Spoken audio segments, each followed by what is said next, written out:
యోహాను రాసిన ప్రకటన గ్రంథము 11వ అధ్యాయము. మరియు ఒకడు చేతికర్ర వంటి కొలకర్ర నాకిచ్చి, నీవు లేచి దేవుని ఆలయమును బలిపీఠమును కొలత వేసి ఆలయములో పూజించు వారిని లెక్క పెట్టుము. మూల భాషలో దేవుని ఆలయమును బలిపీఠమును అందులో పూజించు వారిని కొలత వేయుము. ఆలయమునకు వెలుపటి ఆవరణమును కొలత వేయక విడిచిపెట్టుము, అది అన్యులకు ఇయ్యబడెను. వారు 42 నెలలు పరిశుద్ధ పట్టణమును కాలితో త్రొక్కుదురు. నేను నా 2 సాక్షులకు అధికారము ఇచ్చేదను. వారు గోనెపట్ట ధరించుకొని 1260 దినములు ప్రవచింతురు.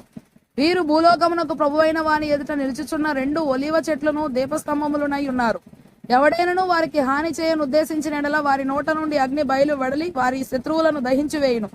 గనుక ఎవడైనను వారికి హాని చేయను ఉద్దేశించిన ఎడల అలాగున వాడు చంపబడవలను. తాము ప్రవచింపు దినములు వర్షము కురవకుండా ఆకాశమును మూయుటకు వారికి అధికారము కలదు. మరియు వారికి ఇష్టమైనప్పుడెల్లా నీళ్లు రక్తముగా చేయుటకును నానా విధములైన తెగుళ్లతో భూమిని బాధించుటకును వారికి అధికారము కలదు. వారు సాక్ష్యము చెప్పుట ముగింపగానే అగాధములో నుండి వచ్చు క్రూర మృగము వారితో యుద్ధము చేసి జయించి వారిని చంపును. వారి శవములు ఆ మహాపట్టణపు సంత వీధిలో పడియుండును. వానికి ఉపమాన రూపముగా లేక ఆత్మరూపముగా సొదొమ అనియు ఐగుప్తు అనియు పేరు. అచ్చట వారి ప్రభువు కూడా సిలువ వేయబడెను. మరియు ప్రజలకును వంశములకును ఆయా భాషలు మాట్లాడు వారికి జనములకును సంబంధించిన వారు 3 దినములున్నర వారి శవములను చూచుచు వారి శవములను సమాధిలో పెట్టనీయరు. ఈ 2 ప్రవక్తలు భూనివాసులను బాధించినందున భూనివాసులు వారి గతి చూచి సంతోషించుచు ఉత్సహించుచు ఒకనికొకడు కట్నములు పంపుకొందురు. అయితే ఆ 3 దినములున్నర అయిన పిమ్మట దేవుని యొద్ద నుండి జీవాత్మ వచ్చి వారిలో ప్రవేశించెను గనక వారు పాదములు ఊని నిలిచిరి. వారిని చూచిన వారికి మిగుల భయము కలిగెను. అప్పుడు ఇక్కడికి ఎక్కిరండని పరలోకము నుండి గొప్ప స్వరము తమతో చెప్పుట వారు విని మేఘారూఢులై పరలోకమునకు ఆరోహణమైరి. వారు పోవుచుండగా వారి శత్రువులు వారిని చూచిరి. ఆ గడియలోనే గొప్ప భూకంపము కలిగినందున ఆ పట్టణములో 10వ భాగము కూలిపోయెను. ఆ భూకంపము వలన 7,000 మంది చచ్చిరి. మిగిలిన వారు భయాక్రాంతులై పరలోకపు దేవుని మహిమపరచిరి.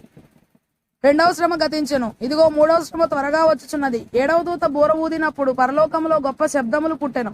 ఆ శబ్దములు, ఈ లోకరాజ్యము మన ప్రభు రాజ్యమును, ఆయన క్రీస్తు రాజ్యమును ఆయను, ఆయన యుగయుగముల వరకు ఏలుననెను.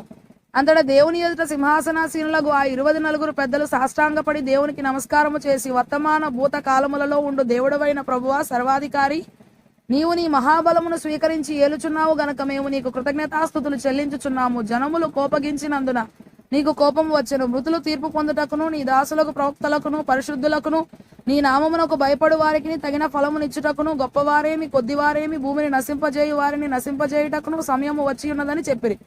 మరియు పరలోకమందు దేవుని ఆలయము తెరవబడగా దేవుని నిబంధన మందసము ఆయన ఆలయములో కనబడెను.